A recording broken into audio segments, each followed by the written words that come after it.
الشیطان الرجیم بسم اللہ الرحمن الرحیم. اس دفعہ اس کے موقع پر جو ٹاپک دیا گیا تھا مذاکرے کے لیے تھا علم الغیب. اس ضمن میں دو تین صاحبان نے مجھ سے یہ فرمایا کہ آپ ہر مذاکرے پر ایسا ہی ٹاپک کیوں دیتے ہیں جو بہت مشکل ہے، جس پر بات کرنا دشوار ہوتی ہر ایک کے لیے. تو اس پر میں نے ان سے گزارش کی تھی کہ اصل میں ولایت محیط ہے تین چیزوں پر: علم لدنی،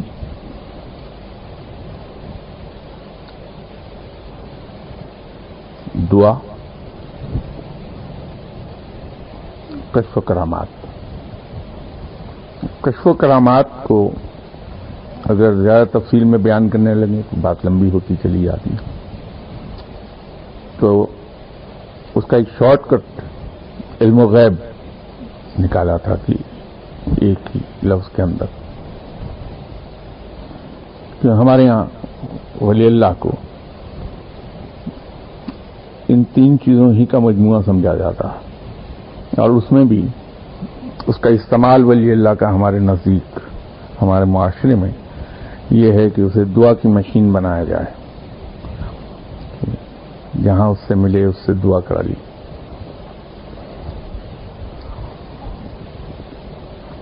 تو اگلے مذاکرہ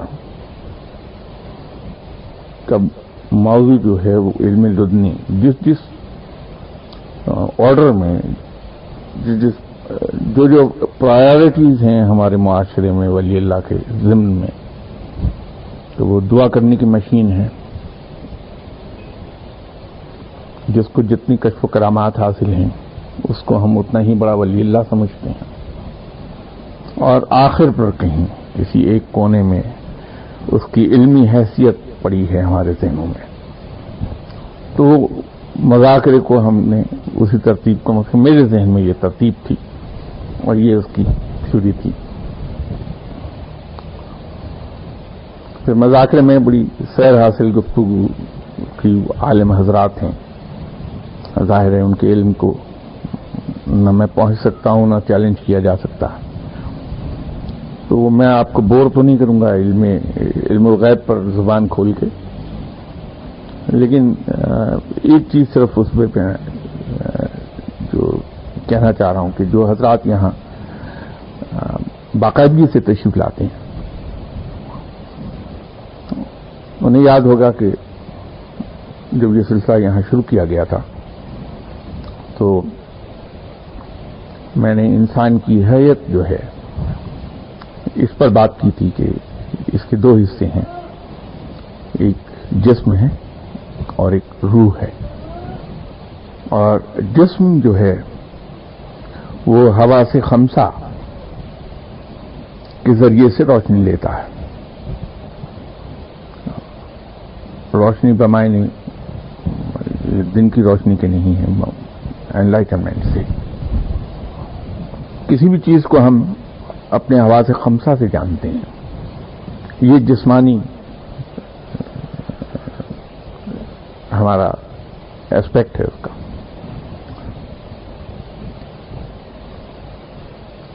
لیکن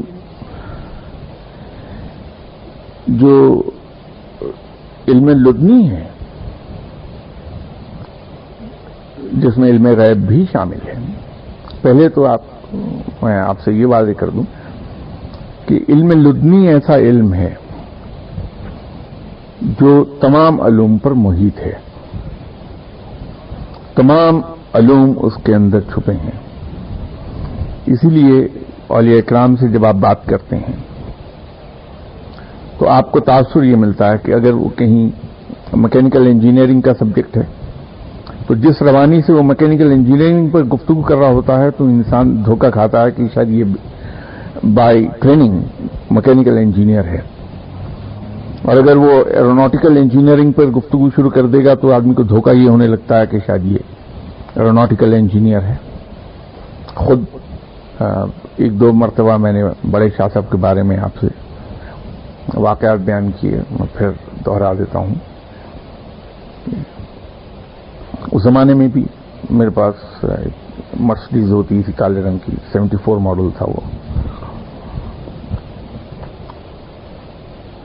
کیونکہ وہ پرانی ہو گئی تھی میرے پاس، 74 میں میں نے خریدی تھی، تو یہ ذکر ہے شاید 84 کا ہوگا، 10 سال گزر گئے تھے اس کار کو۔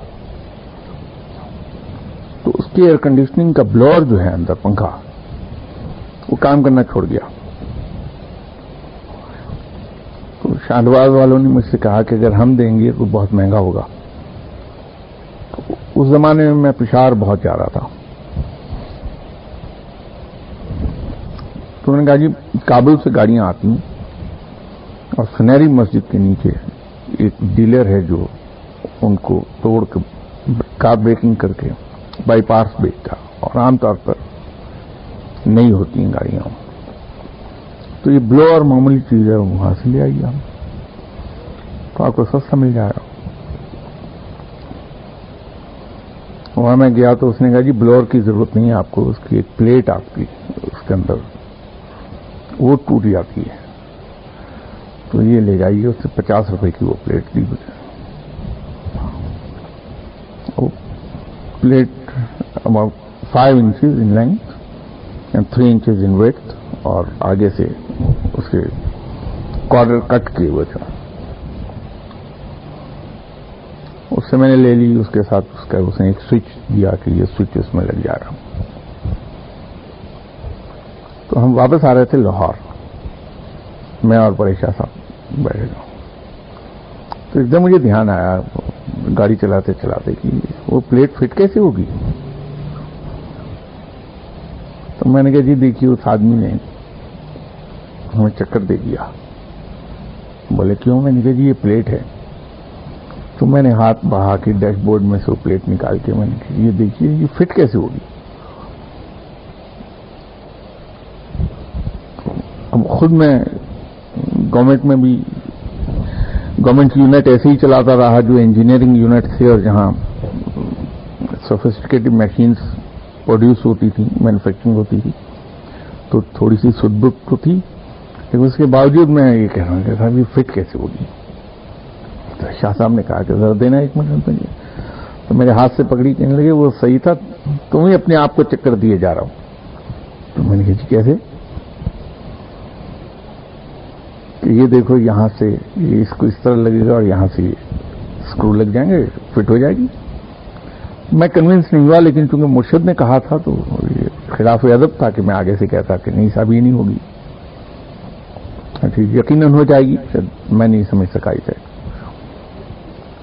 شاہنواز کو دیا، میں نے کہا کہ آج یہ غلط آ گئی ہے، انہوں نے چکر دیا مجھے، تو بھائی اس کو دیکھو اگر فٹ ہو جائے۔ اس نے دیکھ کر کہا کہ نہیں صاحب بالکل ٹھیک ہے، آپ چائے پئیں ابھی فٹ ہو جاتی ہے۔ تو میں نے اپنا فٹ کر دی، اور ایگزیکٹ اسی انداز میں فٹ کی جیسے شاہ صاحب نے کہا تھا۔ ایک واقعہ تو یہ ہے، ایک اس سے پہلے کا واقعہ، وہ امریکہ نے اسپیس شٹل بھیجی، اس میں کوئی فالٹ پیدا ہو گیا۔ جس دن اخباروں میں آیا اس سے 2 دن پہلے ہم بیٹھے تھے، چائے پی رہے تھے شاہ صاحب کے گھر میں، تو بیٹھے ہوئے کہنے لگے کہ دیکھو یہ جو امریکہ نے اسپیس شٹل بھیجی ہے اس میں فالٹ پیدا ہو جائے گا۔ فالٹ معمولی ہے لیکن ان سے دور نہیں ہونا۔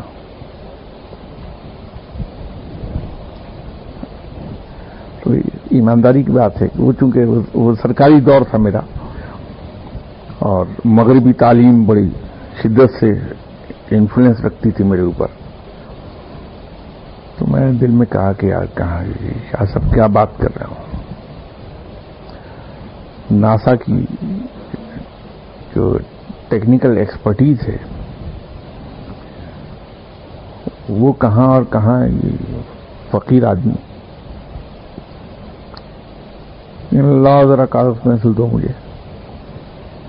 تو کاغذ پینسل لے کے تو اس کی رف اسکیچ بنایا اور بنا کے چلنے کے یہاں اس کے فالٹ آئے گا اور ان سے دور نہیں ہونا. واقعی 2 دن کے بعد اخبار میں نیوز آئی کہ اس میں فالٹ ڈیولپ ہو گیا، لیکن ناسا کانفیڈنٹ ہے کہ اسے اس ڈیفیکٹ کو ریموو کر لے گی گراؤنڈ اسٹیشن سے ہی. تو تھوڑا سا جھٹکا لگا. ہم نے کہا دیکھیے بڑے شاہ صاحب کہہ رہے تھے نہیں دور ہونا، یہ تو کہہ رہے ہیں دور ہو جائے گا گراؤنڈ اسٹیشن سے.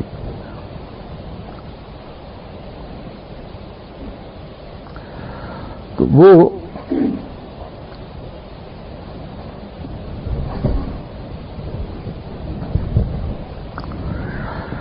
خالد صاحب آپ استاد ہیں، کیوں گناہگار کرتے ہیں؟ ہم تو استادوں کے قدموں میں بیٹھ بیٹھ کے یہاں تک پہنچے ہیں.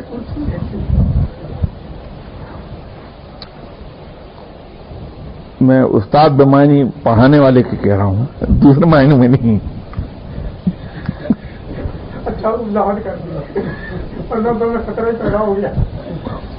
میں آپ کی آنکھوں کی چمک دیکھ رہا تھا تو مجھے یہ خدشہ ہوا کہ آپ غلط نہ سمجھ بیٹھیں.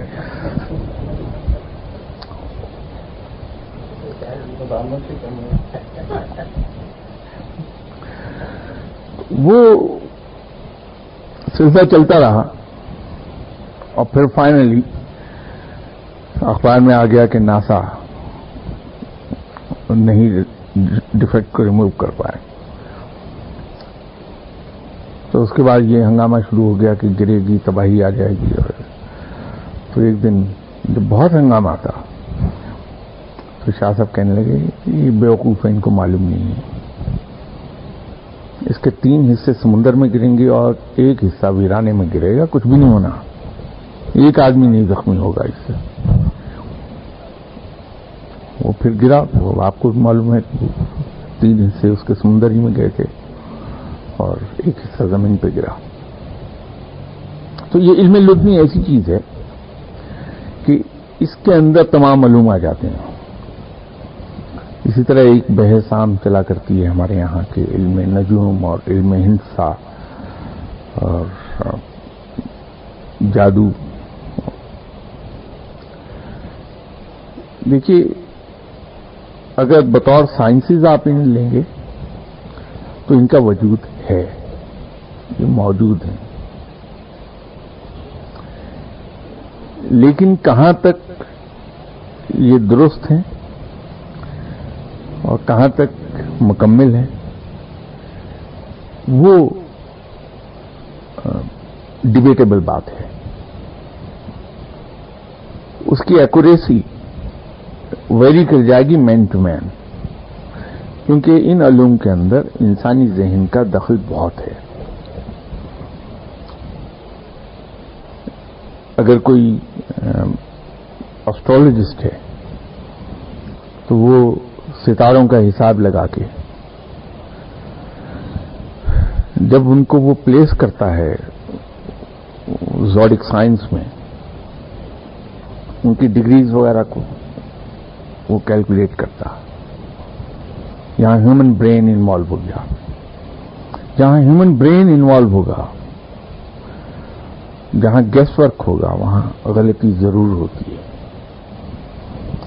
دوسرا یہ ہے کہ وہ اس سے پھر وہ اثرات جو ورک آؤٹ کرتے ہیں وہ بھی تمام کا تمام انسانی ذہن کا کام ہے. وہاں بھی غلطی کا احتمال رہتا. اسی طرح جو علم ہندسہ ہے، نیمرولوجی جسے آپ کہتے ہیں، اس میں بھی ہیومن برین انوالو ہوتا ہے کیلکولیشنز میں. یہاں غلطی کا احتمال ہے. تو کوئی انسان کتنا میٹیکولس ہے اپنی کیلکولیشنز میں اور کتنا ایکوریٹ ہے، اس کے کیے ہوئے حساب کتاب کی ایکوریسی اسی حساب سے ویری کر جائے گی.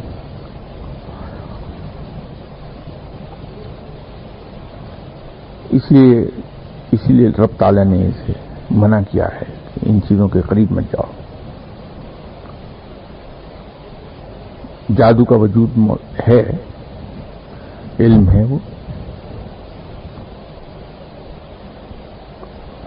لیکن وہاں بھی انسانی دسترس ہے اس میں. تو اس کے اندر بھی انسان کی مجبوریاں، اس کی لمیٹیشنز، اس کی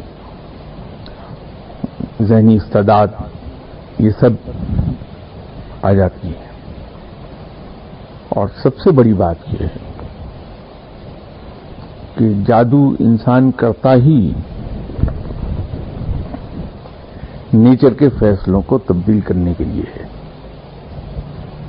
فڈل کرتا ہے نیچر کے ساتھ. تو رب تعالیٰ کی قوت کو چیلنج نہیں کیا جا سکتا.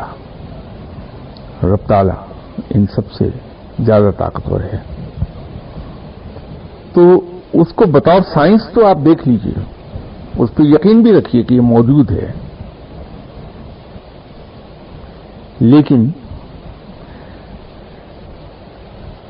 اس سے خوفزدہ مت ہوئیے، کیونکہ بہر طور وہ ہمارے رب کے ماتحت ہے، اس کے حکم کا پابند ہے. تو وہ قرآن کی آیت ہمیشہ ذہن میں رکھیے جس میں رب تعالیٰ نے یہ فرمایا ہے کہ کوئی کسی کو نقصان نہیں پہنچا سکتا اگر میں نہ چاہوں، اور کوئی کسی کو فائدہ نہیں دے سکتا جب تک کہ میں فائدہ نہ دینا چاہوں. تو جادو فڈل کرتا ہے ود نیچر، انٹرفیئر کرتا ہے نیچر میں. وہ رب سے آگے نہیں ہے، وہ نہیں کر پائے گا.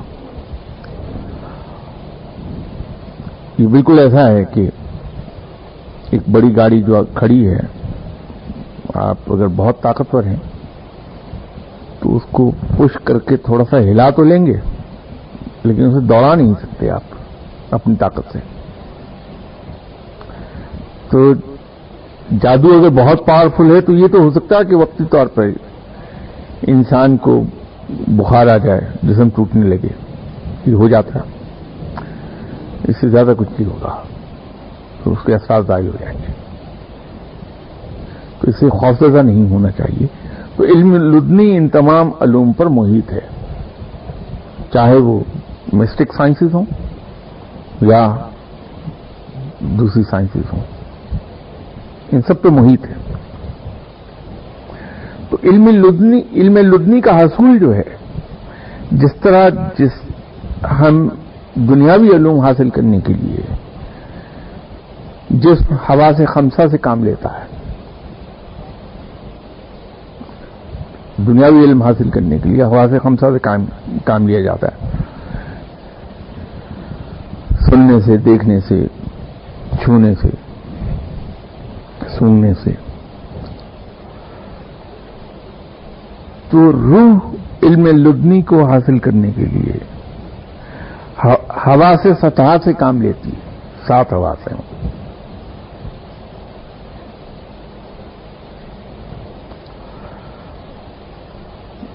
جیسے نفس ہے، قلب ہے، خفی ہے، اخفا ہے. یہ 7 حواس ہیں، اس لیے ہوا سے سطح انہیں کہا جاتا ہے. اس سے پھر کسی وقت بات ہوگی. ہمارے جتنے جسمانی حواس خمسہ جتنے تیز ہوں گے، ہمارا دنیاوی علوم سیکھنے کی رفتار اتنی ہی زیادہ تیز ہوگی.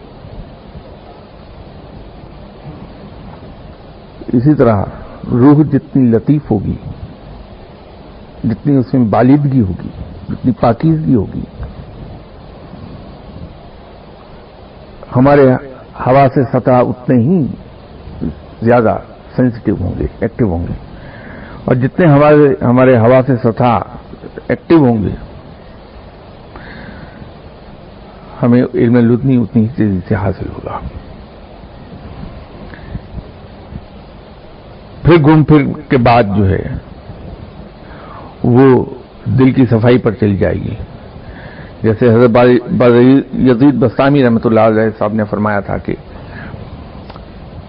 اگر ہمارے گھر میں کسی بادشاہ نے آنا ہو تو گھر ہمارا بے شک کتنا ہی پہلے سے صاف ستھرا کیوں نہ ہو، ہم اس کے باوجود اپنے گھر میں نئے رنگ روغن کرواتے ہیں، نئے فرنیچر، نئے کارپیٹ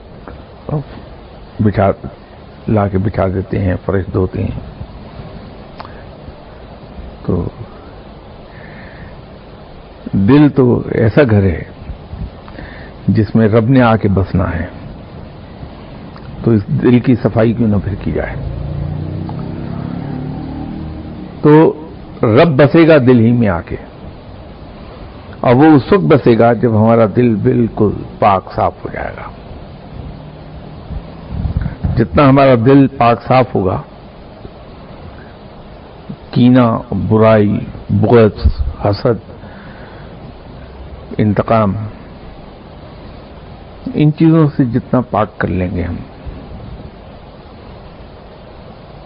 رب اتنی ہی خوشی سے آ بسے گا اس میں.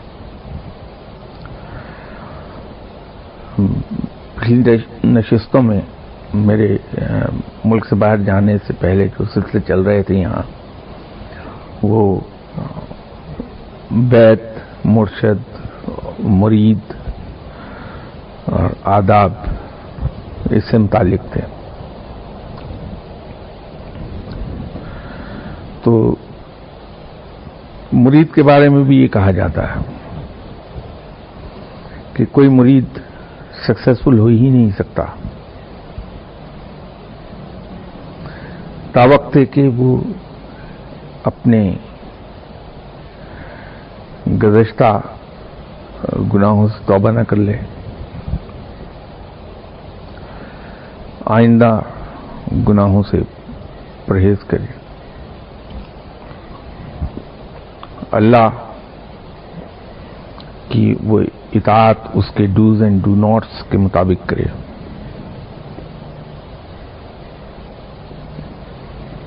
اور اللہ کی خوشنودی چاہے.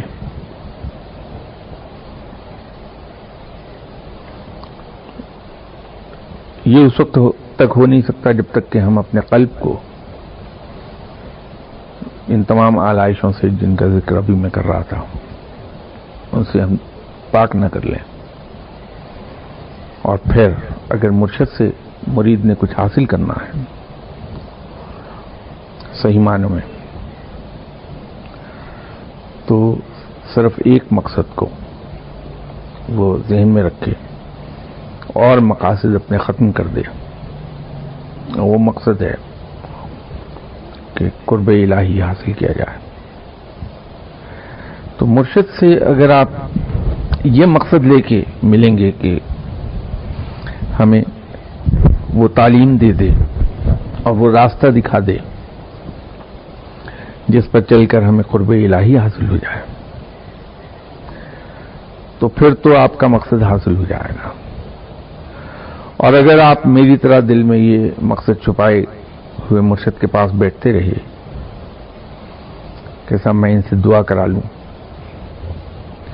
مجھے دنیاوی ترقی حاصل ہو جائے، ان سے دعا کے بعد ان کے پاس بیٹھ کے ان سے علوم حاصل کر کے مجھے کشف و کرامات حاصل ہو جائیں، تو اس سے میں دنیا کو متاثر کر لوں، لوگ مجھے سلام کرنے لگیں کہ میں نیک آدمی ہوں، مجھ سے ڈریں کہ میرے پاس غیر مرئی قوتیں ہیں، تو سمجھ لیجئے کہ آپ کہیں نہیں پہنچ پائیں گے. تو مرشد سے تعلق آپ کا صرف ایک بنیاد پر ہونا چاہیے کہ وہ آپ کو سیدھا راستہ دکھا دے، گائیڈ کر دے اور وہ اللہ تک آپ جا پہنچیں.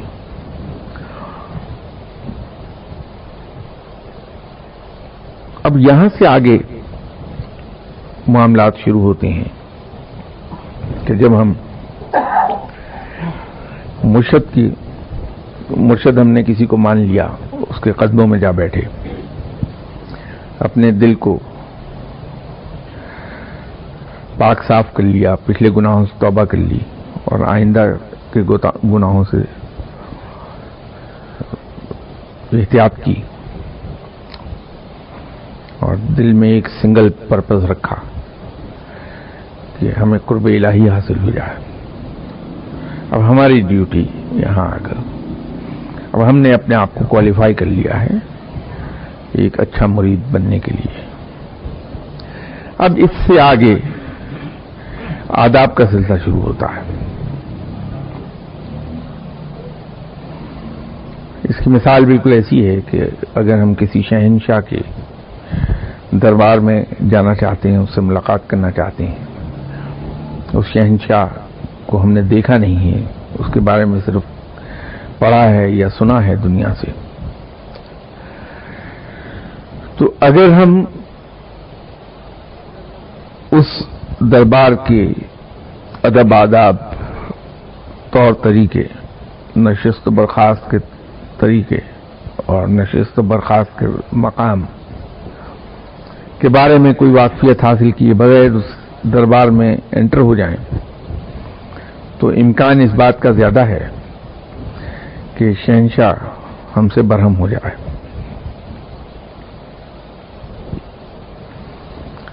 تو ہم اس کے دربار میں جانے سے پہلے جو وہاں لوگ پہلے بیٹھے ہیں دربار میں جاتے ہیں، ان سے ملتے ہیں اور ان سے معلوم کرتے ہیں کہ کیا طور طریقے ہیں. اگر میں ملاقات کے لیے جاؤں گا تو کہاں بیٹھوں گا،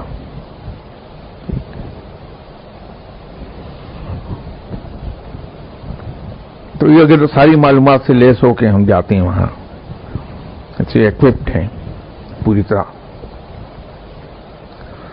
تو پھر ہم پراپرلی بہیو کریں گے اور اس شہنشاہ کے قریب ہو جائیں گے. کیونکہ ہر ایک کو، چاہے وہ ایک عام انسان ہو، کوئی ولی اللہ ہو، کوئی پیغمبر ہو، رسول ہو،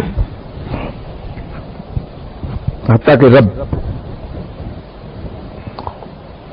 سب کو ویل مینرڈ اور ریسپیکٹفل انسان پسند آتا ہے. خود رب کو بھی ویل مینرڈ اور ریسپیکٹفل انسان پسند آتا ہے، صاف ستھرا. تو جب آپ پوری طرح ایکوپڈ ہیں معلومات سے اور اس دربار میں جا کے اس کے پورے پروٹوکول کے مطابق جا کے حاضری دیتے ہیں تو شہنشاہ آپ کو اپنے قریب کر لے گا. تو اسی طرح رب کے حضور میں جانے کے لیے ہمیں یہ تمام معلومات درکار ہوں گی، اور وہ معلومات وہی شخص آپ کو پرووائڈ کر سکتا ہے جو اس دربار میں حاضری دیتا پہلے سے، وہ مقربین میں سے ہے اور وہ آپ کا مرشد ہے. اب اس سے ہمیں یہ علم حاصل کرنا ہے، کسی طرح وہ طور طریقے سیکھنا ہے، وہ دربار میں گفتگو کا سلیقہ اور گفتگو کا انداز، وہ ہمیں اس سے حاصل کرنے ہیں کسی نہ کسی طریقے سے. اور کسی سے کوئی چیز لینے کے لیے ہمیں نیچا ہونا پڑتا ہے. جب ہم ریسیونگ اینڈ پر ہیں، اگر آپ جگ سے گلاس میں پانی لینا چاہتے ہیں تو جگ کو اوپر لانا پڑے گا اور گلاس کو نیچے ہی رکھنا پڑے گا. یہ نہیں ہو سکتا کہ جگ کو نیچے رکھیں، گلاس کو اوپر کر لیں کہ اب پانی ہم ڈال لیں گے گلاس میں، یہ ممکن ہی نہیں ہے. تو اپنے آپ کو نیچے کرنا پڑے گا. تو ہمیں مرشد کے قدموں میں بیٹھنا ہے، اپنے آپ کو کمتر سمجھنا ہے، اسے برتر سمجھنا ہے، بحیثیت انسان کے نہیں بلکہ بحیثیت علم والے کے. بحیثیت انسان تو آپ کے برابر کا ہے. اب یہاں پر ہم سے ایک بنیادی غلطی ہو جاتی ہے کہ جب ہم مرشد کے پاس جاتے ہیں تو ہم اسے کوئی مافوق الفطرت ہستی سمجھ لیتے ہیں. ایسا انسان جس کے پاس ماورائے فطرت قوتیں ہیں، سپر نیچرل پاورز ہیں. دوسرا، ہم اسے معصوم سمجھ لیتے ہیں. یہی ٹھوکر ہم کھا جاتے ہیں. آپ مرشد کو مرشد جانیے، بالکل اسی طرح کہ ہم جب پرائمری اسکول میں داخلہ لیتے ہیں، پرائمری کلاسز میں، تو ہم ٹیچر کو یہ تو سمجھتے ہیں کہ یہ کوئی بہت بڑی چیز ہے، ہم سے کہیں سپیریئر ہے، لیکن ہم اسے کوئی سپر نیچرل چیز نہیں مانتے.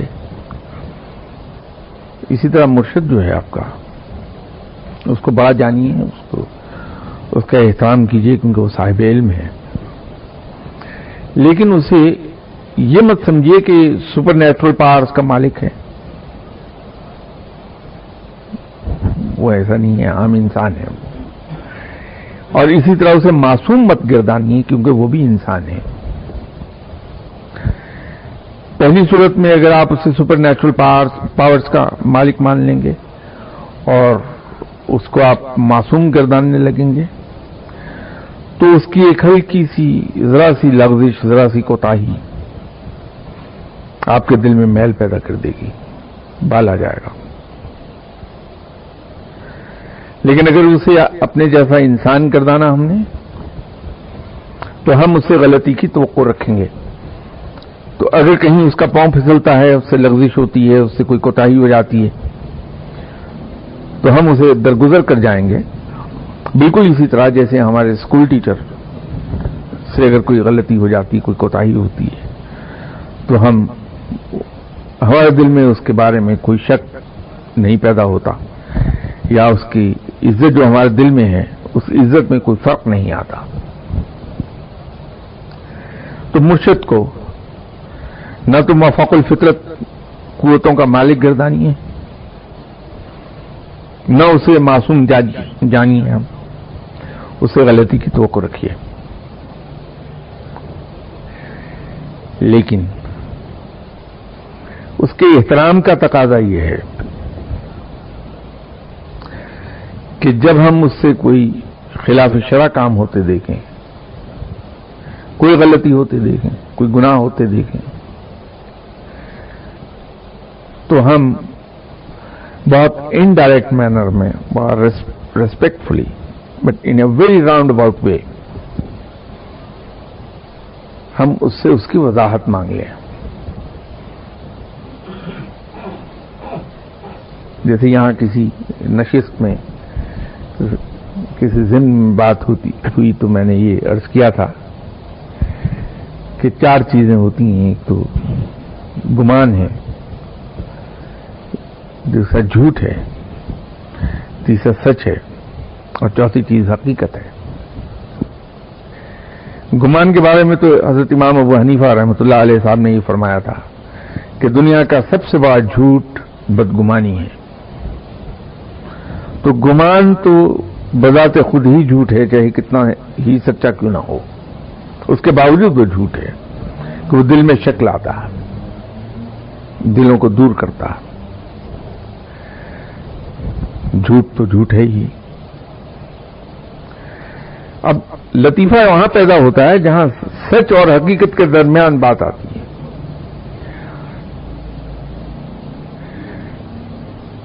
یہ ضروری نہیں کہ جو سچ ہے وہ حقیقت بھی ہو، لیکن یہ لازم ہے کہ حقیقت ہمیشہ سچ ہوتی ہے. اب یہ سچ کے بارے میں جو میں نے عرض کیا کہ یہ ضروری نہیں کہ سچ حقیقت بھی ہو. اس کی ایک ایگزامپل میں آپ کو یہ دے سکتا ہوں کہ آپ کسی شخص کو بہت نیک، پرہیزگار اور پارسا سمجھتے ہیں.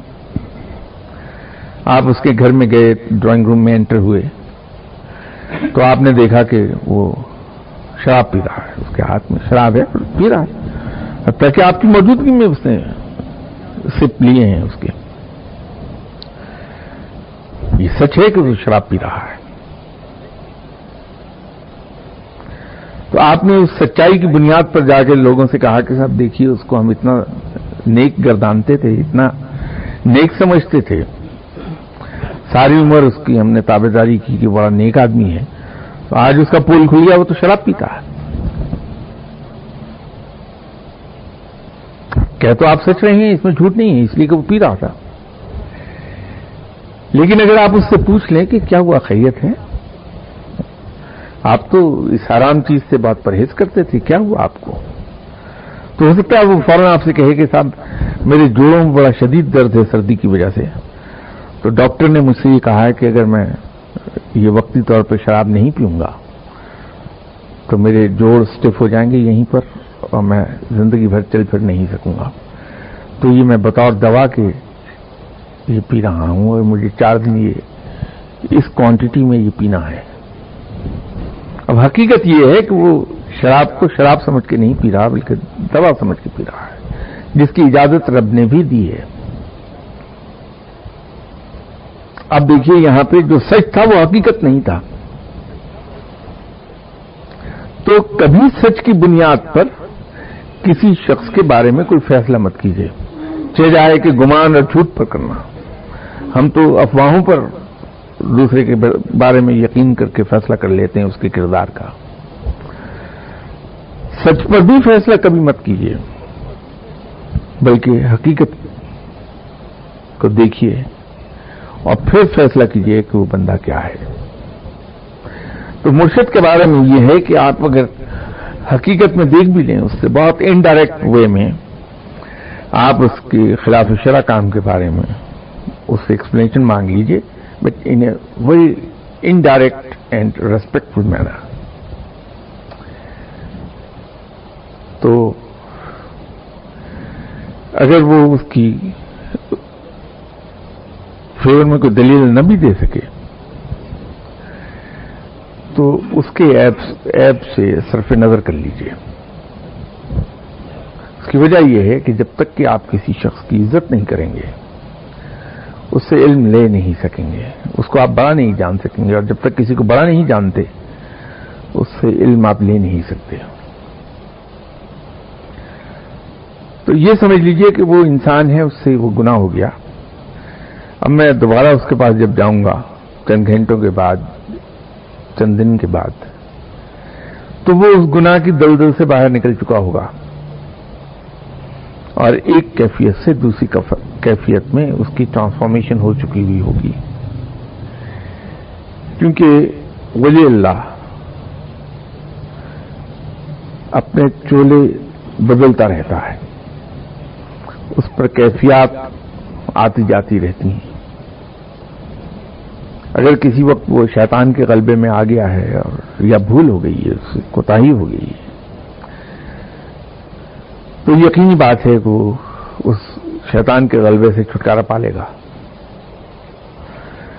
اسی طرح وہ ولایت کے ایک مرتبے سے دوسرے مرتبے میں جاتا رہتا، رب تعالیٰ اس کی حالت بدلتا رہتا، تو وہ ولایت کا ایک رتبے کا خرقہ اتار کے دوسرے خرقے پہننے کے دیر نہیں لگتی اسے۔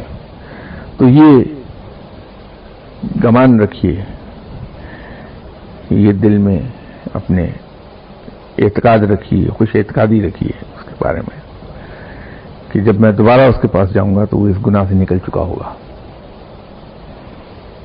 پھر اپنے مرشد کے غلطیاں، خامیاں اور گناہ لوگوں کے پاس بیان مت کیجیے، اس کے عیب بیان مت کیجیے، کیونکہ ایک بات یاد رکھیے کہ مرشد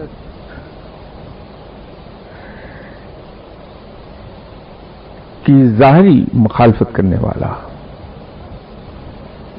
اپنے طرز عمل سے، ظاہری طرز عمل سے اس کی مخالفت کرنے والا، اس کی نیگیشن کرنے والا کبھی کچھ پھل نہیں پاتا، اور دل میں اس کی مخالفت کرنے والا اپنی تباہی کو آواز دیتا ہے، یہ یاد رکھیے گا۔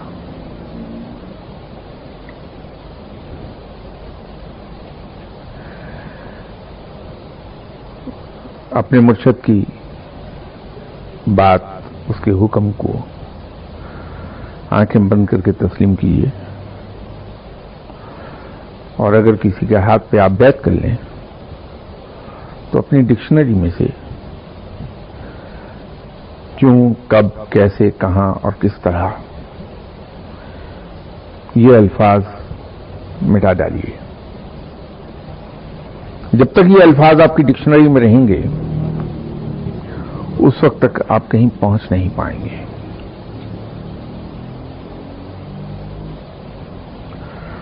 اب اس سے آگے انشاءاللہ میں اگلی نشست میں پھر جس وقت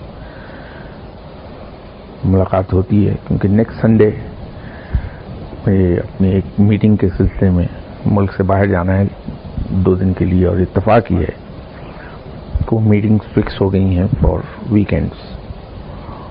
تو سیٹرڈے سنڈے 2 دن نیکسٹ میں نہیں ہوں گا، لیکن اس سے بعد آنے والا سیٹرڈے سنڈے یہیں ہوں گا میں. تو انشاءاللہ آپ سے 15 دن کے بعد ملاقات ہوتی. جناب کوئی اگر سوال؟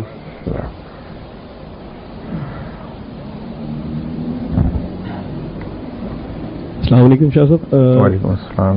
ایک آدمی اگر ایک دفعہ بیعت ہو چکا ہے اور اس کے بعد ان کے جو مرشد ہیں وہ وفات پا جاتے ہیں، اور وہ فردر جا کے جو ان کے بعد جو وہاں پہ دوبارہ ان کی جگہ آئے ہیں، ان کے مرشد کی جگہ، وہاں پہ وہ بیعت نہیں ہوتا، تو اس میں کوئی قباحت ہے یا وہ آدمی دوسری جگہ کہیں اور بیعت ہونا چاہتا ہے تو یہ پاسبل ہے؟ دیکھیے، بیعت کے بارے میں ایک چیز یہ یاد رکھیے کہ جو واقعی ولی اللہ ہے،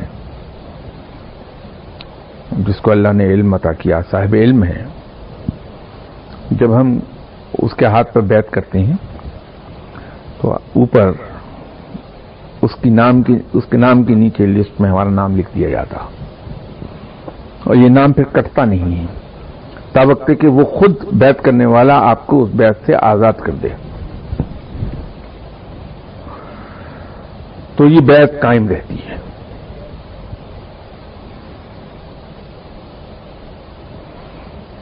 اب اگر مرشد کا انتقال ہو گیا جس کے ہاتھ پر آپ نے بیعت کی تھی، ان کے خلیفہ ان کی جگہ آئے، وہ ان کے خلیفہ تو ہیں، خلیفہ مجاز انہیں کہتے ہیں، لیکن در حقیقت تو آپ کو پیر بھائی بھی ہیں.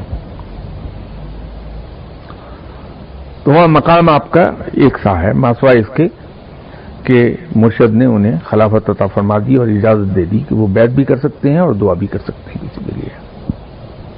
اس لیے خلیفہ مجاز کہا جاتا ہے انہیں، جنہیں بیعت کی اجازت ہو جائے. وہاں آپ کا بیعت کا رینیو کرنا ضروری نہیں ہے. رینیو کر لیتے ہیں لوگ صرف اپنی وفاداری اور بیعت کا ایشورنس دینے کے لیے. ضروری نہیں ہے وہ بیعت کنٹینیو کرے گی آپ کی. اب رہ گئی یہ بات کہ آپ اپنے مرشد کے ہاتھ پہ بیعت کر چکے اور پھر کہیں اور جا کے بیعت کرنا چاہیں، تو عام حالات میں اس کی اجازت نہیں ہے. تب وقت ہے کہ آپ کے مرشد یہ کہہ دیں کہ میں تمہیں حکم دیتا ہوں کہ تم ان کے ہاتھ پر جا کے بیعت کر لو. تو جب تک آپ کے مرشد نہ کہہ دیں اس وقت تک آپ دوسرے کے ہاتھ پہ بیعت نہیں کر سکتے. آپ تو بیعت کی بات کرتے ہیں جو بڑی دور کی بات ہے.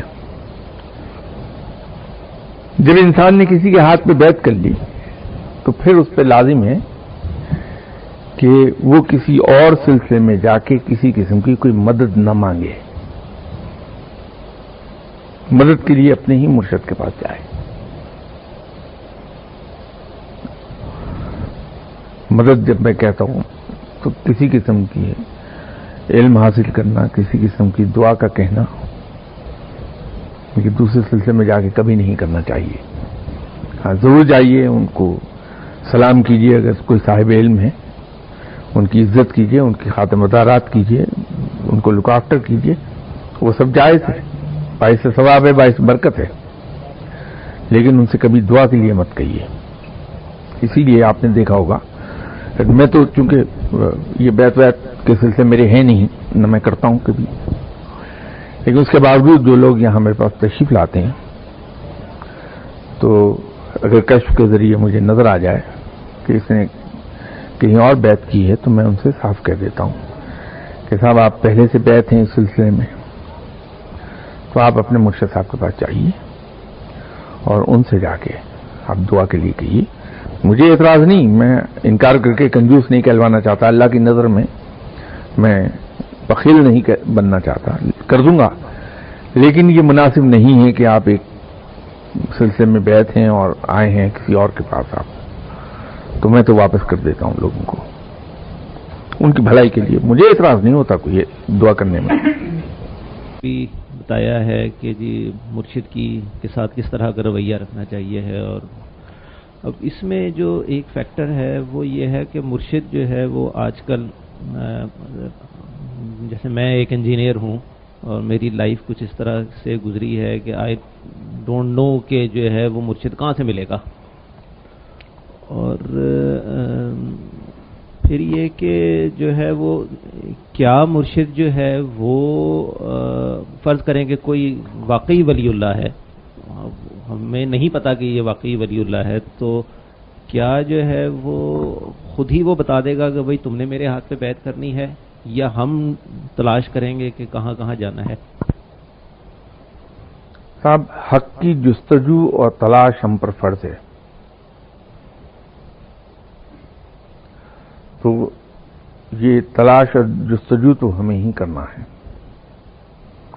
ہاں، سرٹن کیسز میں یہ ہو جاتا ہے کہ اگر سر راہ کہیں اتفاق سے آپ کسی ان صاحب کے سامنے آ گئے جن کے پاس آپ کا حصہ ہے علم کا، تو چونکہ اسے دکھا دیا گیا ہوتا ہے کہ اس آدمی کا حصہ ہے تمہارے پاس، تو وہ اپنا فرض ادا کرنا چاہتا ہے، تو وہیں روک کے آپ کو کہہ دے گا کہ میاں کدھر پھر رہا ہو، تمہیں تو میرے پاس آنا تھا، یہ تمہارا حصہ ہے علم کا، لو اور جاؤ۔ لیکن وہ ہمیشہ نہیں ہوتا، اور یہ ضروری نہیں کہ آپ اتفاقات روز نہیں ہوا کرتے، تو جستجو اور تلاش ہمیں ہی کرنا ہے۔ اگر ہماری دنیاوی مصروفیات ہمیں اجازت نہیں دیتی ہیں تو ہماری بد نصیبی ہے کہ ہم اس کام کے لیے کہ اللہ کے قریب ہم چل جائیں، کہاں سے ہمیں روشنی مل جائے، کہاں سے علم مل جائے جو ہمیں رب کے قریب لے جائے، تو اس کے لیے اگر ہم ٹائم نہ نکال پائیں تو ہماری بد نصیبی ہے۔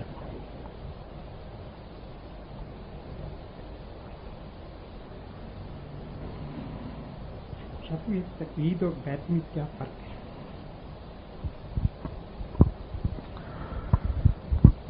سب تقلید کرنے کے لیے آپ آزاد ہیں، آپ کسی شخص کو دیکھتے ہیں، اس سے متاثر ہوتے ہیں، انسپائر ہوتے ہیں، آپ اس کی تقلید کرتے ہیں، اس میں آپ سلیکٹو ہونے کا آپ کے پاس حق ہے کہ جہاں چاہیں آپ اس کی تقلید کریں، جہاں چاہیں نہ کریں۔ آپ بیعت میں آپ پابند ہو گئے، جیسے میں نے یہ سلسلہ جب اس پہ گفتگو کا سلسلہ شروع کیا تھا تو شروع ہی میں عرض کی تھی کہ بیعت کا مطلب، یہ لفظ عربی کا لفظ ہے، بیع اس سے نکلا ہے، اور بیع کا مطلب ہے اپنے آپ کو فروخت کر دینا۔ تو جب آپ بیعت کرتے ہیں تو آپ اپنے آپ کو دوسرے آدمی کے ہاتھ ان اے وے فروخت کر رہے ہیں، آپ اس کے حکم کے تابع ہیں کہ جو وہ کہے گا آپ کریں گے، تو وہاں آپ کے پاس چوائس نہیں ہے۔ تقلید میں چوائس موجود رہتی ہے۔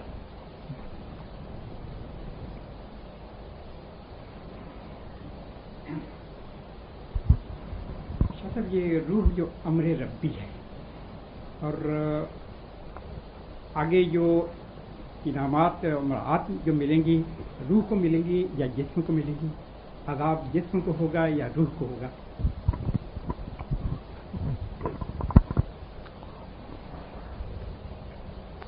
دیکھیے، بڑا سادہ سا معاملہ ہے۔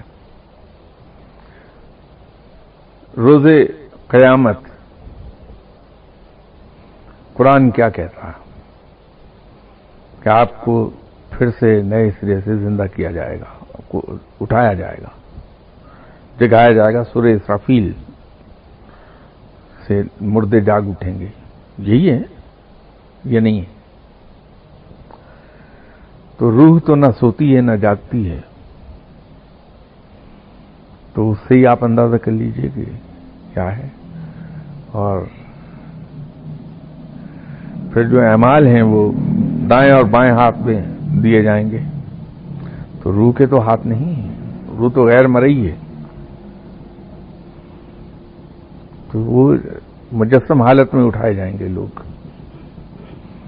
اور عذاب بھی اسی طرح دیا جائے گا۔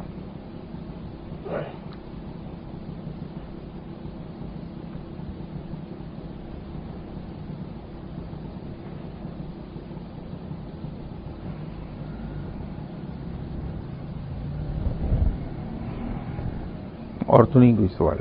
سر، روح کی صفائی کیسے کی جا سکتی؟ اس سلسلے میں کافی یہاں بات ہوتی رہی، اگر لمبا چونکہ سبجیکٹ ہے، آپ اگر زحمت کر لیں تو صابر صاحب سے کیسٹس لے جائیے، فری آف کاسٹ اویلیبل ہیں، تو اس کو دیکھ لیجئے، اس میں آپ کو تمام تفصیل مل جائے گی۔ سر، سلطان بہو صاحب کی کتاب میں لکھا ہے کہ جس کے پاس علم لدنی ہوتا ہے انہیں قرآن کے صفحات کھولنے کی کوئی ضرورت نہیں، تو اس کے بارے میں کیا؟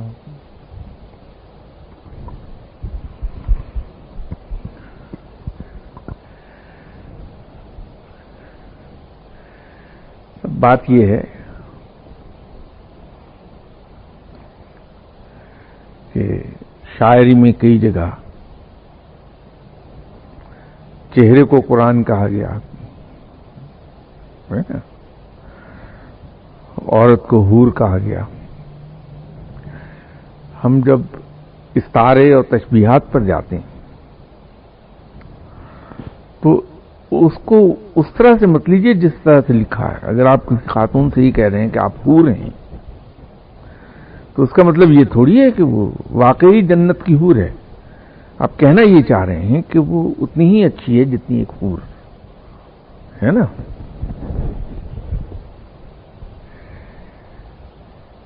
اسی طرح جو سلطان اکبر صاحب نے یہ فرمایا کہ جس شخص کے پاس علم لدنی ہے اسے قرآن کھول کے صفحات پلٹنے کی ضرورت نہیں ہے، انہوں نے لفظ پلٹنے کا استعمال کیا ہے۔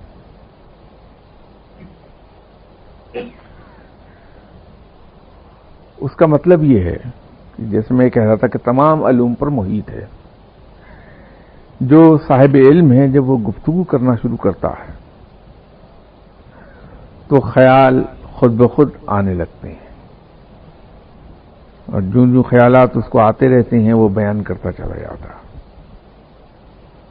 تو اس سے مراد ان کی یہ ہے کہ صاحب علم جو ہے اس کو غیب سے خیال آتے ہیں، جس کو آمد کہتے ہیں شاعری میں۔ ٹھیک، اب یہ جو علامہ اقبال کی شاعری ہے یہ فکر کا نتیجہ نہیں ہے، یہ یاد رکھیے گا۔ ان کی شاعری کے دو حصے ہیں، اگر آپ غور سے اس کو دیکھیں گے تو علامہ اقبال کی شاعری کے دو حصے ملیں گے آپ کو کلیئر کٹ۔ ایک شاعری کا وہ حصہ ہے جو انہوں نے مولانا روم کے دربار پر حاضری دینے سے پہلے کی ہے، وہ بادہ و جام کے ارد گرد گھومتی ہے شاعری۔ اور شاعری کا دوسرا حصہ وہ ہے جو حضرت مولانا روم کو مرشد مان لینے کے بعد کا ہے، اس میں مسلمانوں کی حالت اور نیشنلزم، ان کی تمام شاعری تمام کی تمام ان دو چیزوں کے گرد گھوم رہی ہے۔ شکوہ جواب شکوہ بھی اسی دور کا ہے ان کا، تو وہ سب آمد ہے، وہ فکر کا نتیجہ نہیں ہے۔ اسی لیے ان کے بارے میں یہ ایک وہ بات ہے جو کتابوں میں نہیں ہے، وہ ذکر کر رہا ہوں کہ ان کے پاس 5 اولیاء کرام تشریف لائے اور ان سے کہا کہ آپ نے ولایت تو حاصل کر لی، علامہ اقبال سے یہ کہا، اب آپ منبر بھی سنبھال لیجئے کہ یہ سنت رسول صلی اللہ علیہ وسلم ہے، اور مسلمان قوم کو تعلیم دینا شروع کریں. تو علامہ اقبال نے اس سے ایگری نہیں کیا. تو اس پر انہیں یہ کہا گیا کہ اگر آپ ممبر نہیں چڑھتے تو آپ کا کلام اب ممبر چڑھ جائے گا. آپ یہ دیکھ لیجئے کہ وہ علماء حضرات جو انہیں کافر کہتے تھے، اب کسی خطیب کا واعظ مکمل نہیں ہوتا جب تک کہ علامہ اقبال کی شاعری اس میں شامل نہ کر لے. تو رب تعالیٰ نے علامہ اقبال کی شاعری کو یوں ممبر چڑھایا. یہ سب آمد ہے ان کی، یہ فکر کا نتیجہ نہیں ہے. تو اسی طرح صاحب علم جب گفتگو کرتا ہے تو کتاب اس کو قرآن کو کنسلٹ نہیں کرتا، وہ قرآن سے بات شروع کرتا ہے اور آمد شروع ہو جاتی، وہ کہتا چلا جاتا ہے. یوں یہ کہا کہ اس کو قرآن کے صفحات اور پلٹنے کی ضرورت نہیں ہے، وہ پلٹنے کا لفظ ہے وہاں.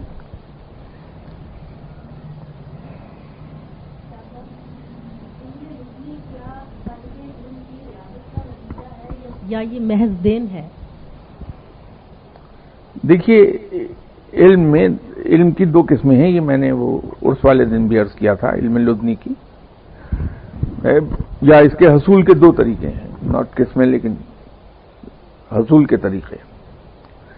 ایک تو عطا ہے، بذریعہ عطا، کہ رب تعالیٰ کسی کی کسی ایک بات پہ خوش ہو گیا، کسی ایک حرکت پہ خوش ہو گیا اور اس کی رحمت جوش میں آئی اور اس نے عطا فرما دیا. یہ رب تعالیٰ سے ہے.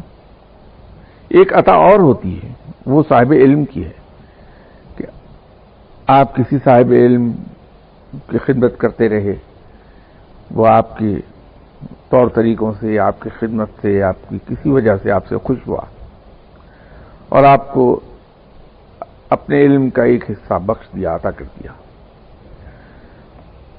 وہ جو رب کی طرف سے عطا ہوتی ہے وہ تو جاری و ساری رہتی ہے، لیکن جو آپ کے مرشد نے یا آپ کسی اور ولی اللہ نے اس کو عطا کیا، وہ وقت کے ساتھ ساتھ ویک ہونے لگتا ہے.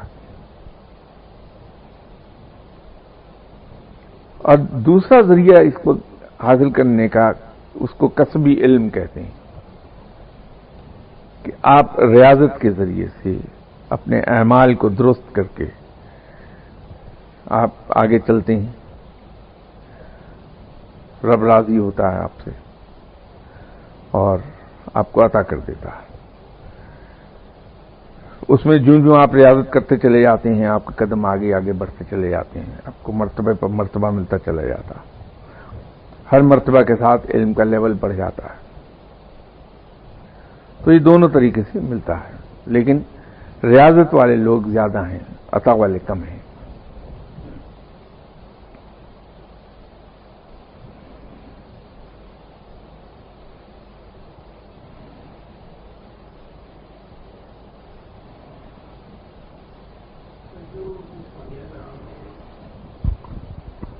کچھ اولیاء کرام نے جو ہے وہ پیشن گوئیاں کی ہوتی ہیں، تو یہ جو ہے عام طور پہ جو ہے جو بیان میں نے جو پڑھی ہیں، ایک نعمت شاہ ولی صاحب کی کافی مشہور ہیں، اس کے علاوہ بھی وہ ہوتی ہیں اس فارم میں جس کا مطلب جو ہے وہ کچھ بھی نکالا جا سکتا ہے، یا کم از کم ایک سے زائد مطالب نکالے جا سکتے ہیں، وہ یعنی ایسی کلیئر اور واضح نہیں ہوتی. اس کو اس پیٹرن میں بیان کرنے کی کیا وجہ ہوتی ہے؟ بات یہ ہے کہ جان بوجھ کے ایسے نہیں کیا جاتا. جس انسان کے پاس جتنا زیادہ علم ہے وہ اپنے ایکسپریشن میں اتنا ہی کلیئر ہے، اس کی کلیئرٹی اتنی ہی زیادہ ہے. ایک شخص نے کشف کے ذریعے سے ایک چیز دیکھی، اسے بیان کیا. اب علم کے بہت اونچے مقام پر نہیں ہے تو اس کی کلیئرٹی آف ایکسپریشن اتنی ہی کم ہوگی.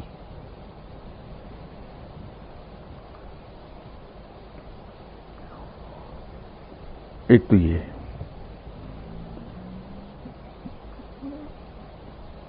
پھر اس خوف سے کہ اس کو غلط استعمال نہ کر لیا جائے،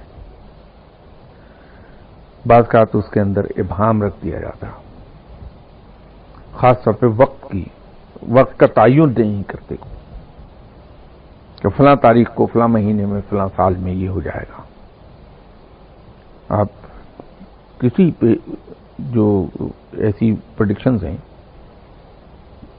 یا فور ٹیلنگز ہیں ان میں وقت کا تعین کبھی نہیں دیکھیں گے، کیونکہ وہ بہکا دینے والی بات ہے۔